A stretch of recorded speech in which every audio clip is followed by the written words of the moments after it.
Racikan Berita. Assalamualaikum warahmatullahi wabarakatuh. Waalaikumsalam warahmatullahi wabarakatuh. Baik, kembali lagi di channel kita UI Watch Plus.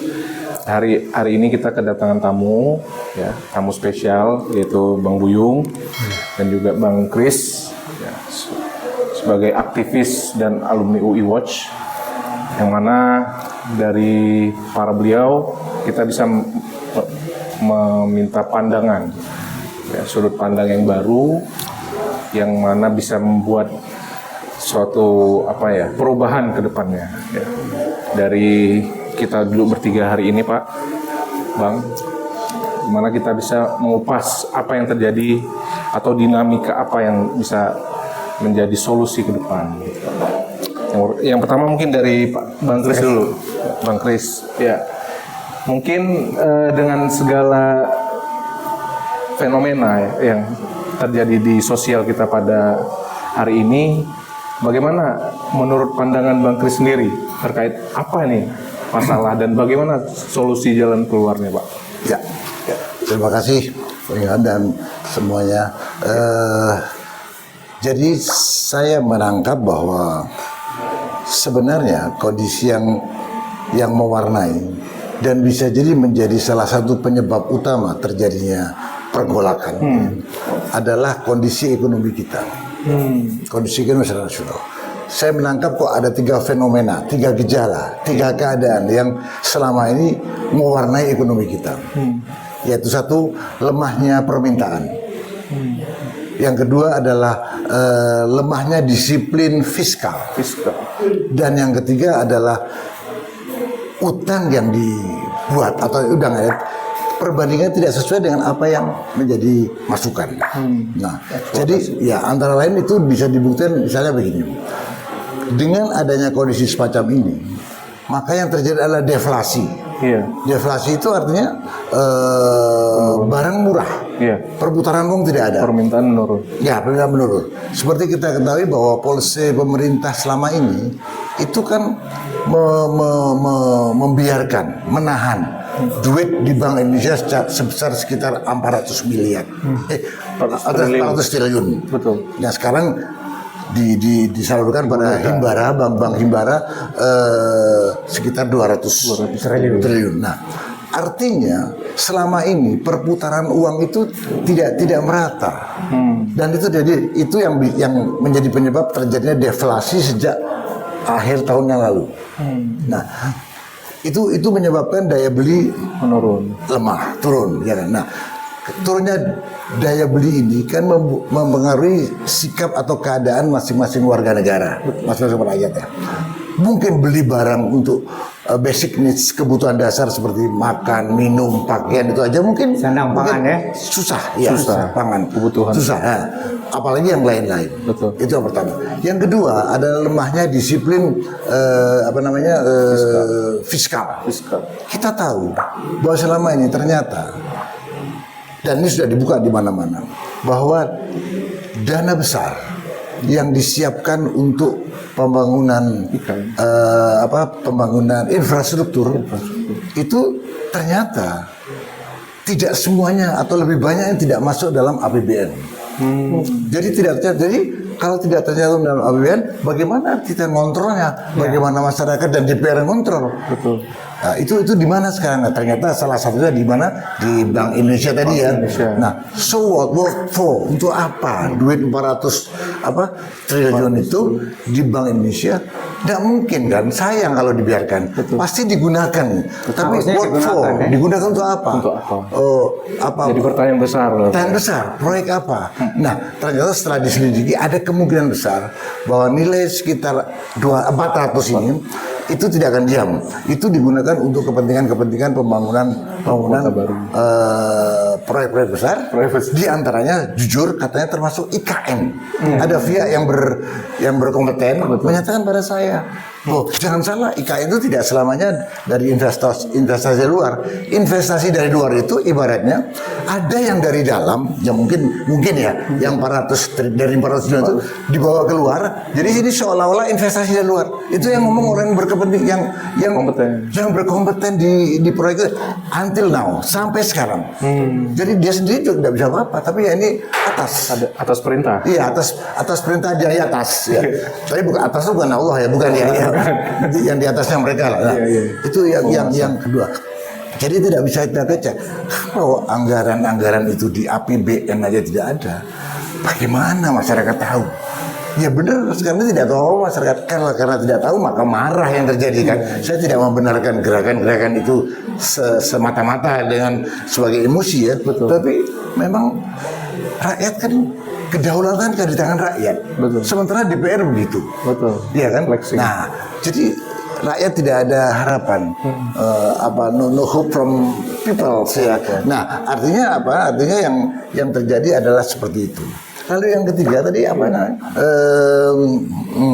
Utang. Nah, hutang juga tidak tertangkap dengan transparan. Berapa? Ada yang under table ya. Under table. Ada yang resmi, ada yang tidak resmi. Maybe under tempat tidur ya. jadi kita tidak tahu sebenarnya utangnya kita berapa sih. Iya. Dan kita mampu tiap bulan tuh atau tiap tahun membayar piutang itu berapa. Dan sumbernya dari mana. Nah, yang saya maklumi, jadi gerakan-gerakan ini bukan mustahil karena rakyat itu marah. Muak, iya. Nah, pelampiasnya seperti itu.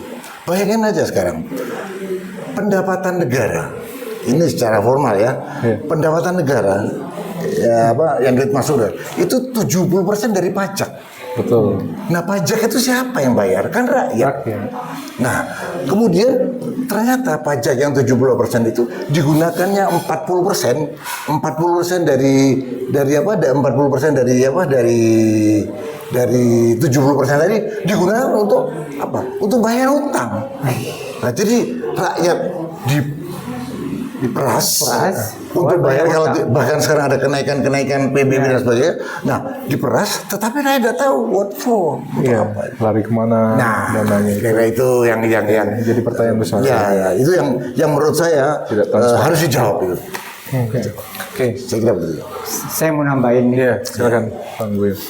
Saya melihat pada saat Jokowi berkuasa, itu undang-undang. Mohon maaf, apa sekarang sudah tidak berkuasa? Oh, ya. Itu yang saya bilang. Ada yang tersurat, ada yang tersirat. Kan gitu. Ya. Nah, tersurat dan tersirat ya. Nah, jadi beliau itu mengeluarkan undang-undang kebijaksanaan atau apalah istilahnya, itu hanya untuk kepentingan konglomerat. Ya, dia tidak berpihak kepada rakyat. Sebagai contoh lah, kita pernah jadi buruh ya. Undang-undang Omnibus Law itu buat kepentingan siapa? Iya, luar semua. Kepentingan oligarki. Kepentingan konglomerat, juga kepentingan orang asing. Ya. Nah, kasihan. Nah, jadi buruh itu udah capek sebenarnya. Demo minta dicabut undang-undang Omnibus Law. Sampai sekarang kita berharap Prabowo mau cabut itu. Dibuatlah undang-undang yang saling menguntungkan pengusaha, juga menguntungkan rakyat. Ya, kalau sekarang kan yang menguntungkan itu untung buat perusahaan besar. Di atas. Di atas. Nah, kalau pengusaha itu benar apa yang dia lakukan, dia tidak neko-neko, saya rasa nggak ada masalah. Tetapi kan mereka nggak ada cerita ke situ. Rakyat siapa lu katanya. Nah, itu satu. Jadi ada terjadi hal-hal yang sekarang ini menurut saya. Kenapa sampai terjadi aksi-aksi yang tidak terkontrol? Nah, kita ini terus terang aja di UI Watch ini kita sudah dari tahun berapa itu ya? Masa awalnya kita berjuang itu bukan berjuang lah. Sensitif dengan kondisi yang ada itu pada saat luar Batang, pasar ikan itu. Nah, kita sudah turun di situ. Ya, sudah menunjukkan sikap bahwa kami mendukung rakyat. Rakyat itu punya hak. Tidak bisa dilakukan semena-mena. Ini kan Ahok dulu bilang tanah ini dikuasai negara. Negara mana? Ya kan? Orang udah puluhan tahun tinggal di situ diusir begitu aja. Betul. Dan terjadi sampai sekarang. Yang kedua, pada saat pembangunan di pulau-pulau itu reklamasi. Kita bantu juga Anies, sehingga kita membuat seminar-seminar tentang pengkajian reklamasi. Itu buat siapa? Jadi ada 5 pada saat itu. Satu, misalnya dari segi hukum menguntungkan atau tidak, dari segi keamanan, ya. Segi ekonomi, budaya, sosial, semua kita kaji. Semuanya tidak menguntungkan, apalagi dari segi keamanan. Ya maaf ngomong. Misalnya dibilang bea cukai, itu tentara sendiri yang bilang. Bea cukai itu menjaga wilayah. Tetapi kalau itu terjadi, reklamasi itu terjadi, apa yang mereka lakukan? Bebas. Penyeludupan bebas, baik senjata, baik narkoba, ya, keamanan kita rusak, hancur. Benar-benar bebas ya. Larinya ke Jakarta. Ya, ada lagi ini yang sekarang. Kenapa mahasiswa turun? Mahasiswa itu kan murni berjuang. Betul. Ya. Mereka murni berjuang menuntut hak. Paling tidak mengoreksi, memberitahu kepada anggota DPR, ini loh tanggung jawab lo. Kan tanggung jawab DPR apa coba? Masih ingat nggak belajar tanggung jawab DPR apa? Iya, sebagai wakil rakyat. Mengawasi kan? Ya, mengawasi. Ya, mengawasi. Mengesahkan undang-undang. Tapi apa yang dia lakukan? Justru dia yang kita awasi. Siapa nggak kita? Sedangkan mereka nggak terbuka. Ya. Tidak ada kepuasan dari rakyat, maka terjadilah demo yang berjilid-jilid.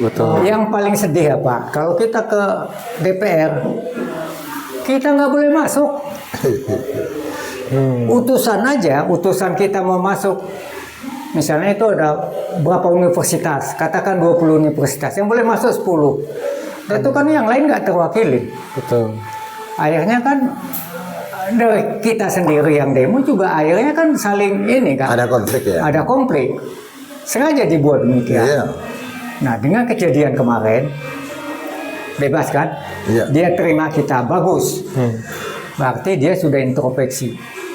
Dia harus dapat masukan dari mahasiswa yang memang pure untuk bangsa dan negara. Berjuangnya itu tidak transaksional. Nah ini kan, tapi kecolongan kan mahasiswa juga oleh gerakan-gerakan berjalan. Terjadi hal-hal yang kita tidak ingin. Di luar kendali. Nah, buat kita sebenarnya sah-sah aja itu ya, wajar aja orang nggak puas melakukan itu. Tetapi ada yang paling lucu. Itu kok ada yang koordinir, rumah si A, rumah si B, rumah si C. Seharusnya kan kepolisian udah siap buat mencegah itu kan. Kasihan dong mereka. Jadi saya kira banyak yang harus kita paling nggak polisi introspeksi, TNI juga introspeksi, pemerintah juga. Pemerintah apalagi ya. DPR yang ini harus terbuka lah.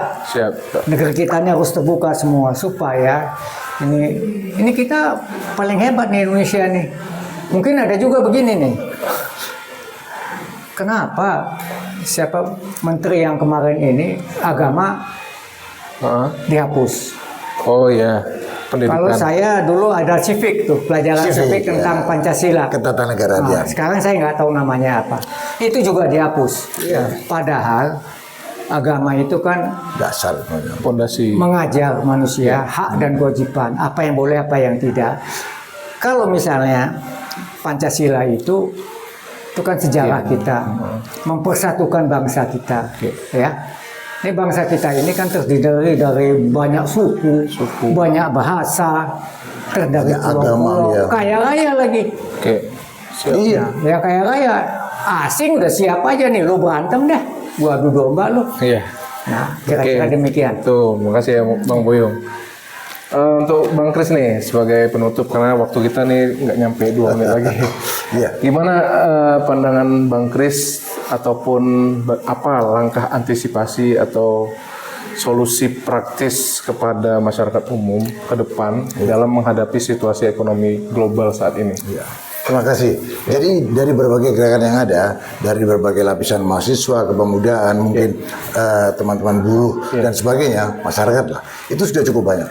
Nah, saya akan usul bagaimana kalau UI Watch membuat semacam pernyataan Ya, pernyataan sikap ya. Iya, pernyataan sikap yang itu kita hantar sendiri, kita ajukan pada presiden sebagai alumni UI lah.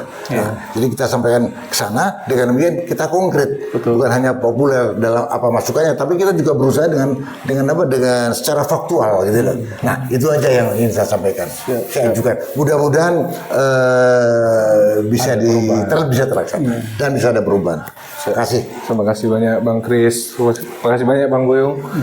Oke, mungkin pemirsa demikian ya apa yang menjadi pembahasan kita hari ini bisa menjadi apa pelajaran atau bisa kita ambil sebuah hikmah agar kita ke depannya menjadi yang lebih baik ke depan. Amin, amin, amin ya rabbal alamin. Oke, ya terakhir mungkin UI Watch kita sebutkan Veritas, Probitas Justisia. Oke, Terima kasih.